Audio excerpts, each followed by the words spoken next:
expression and a retaliation of the threat the military has made to Guantanamo?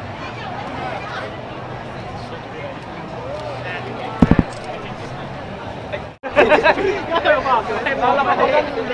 เที่ยวห้างนะคุณไม่เกี่ยวเลยคุณเที่ยวแบบนี้เอ้าประเด็นไม่ถามแล้วทางเลยไม่ขอมาที่เที่ยวมาเที่ยวห้าง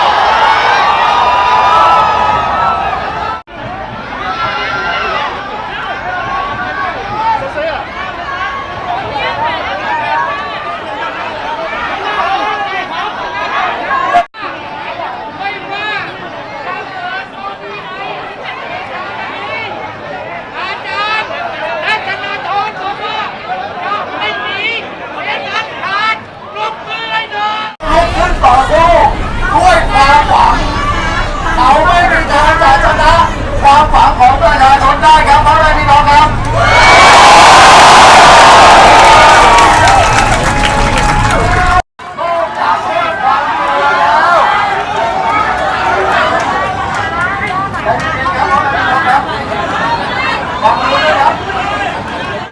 ประชาธิปไตย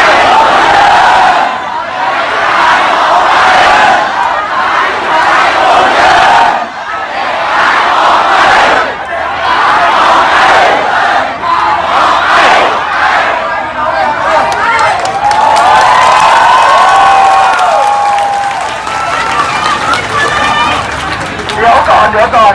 เขาบอกว่าทางนี้ไม่ได้